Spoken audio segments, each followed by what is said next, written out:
To change screen sleep time while charging in Windows 11 Home, right-click empty area on the desktop and then select Personalize. Next, click or tap System and then select Power and Battery.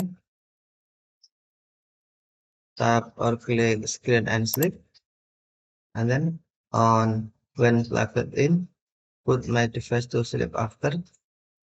Click or tap drop down menu and then select option you want 1 minute, 2 minutes, 3 minutes, 5 minutes, 10 minutes or other option, or you can select never if you want to never sleep when plug it on or while charging.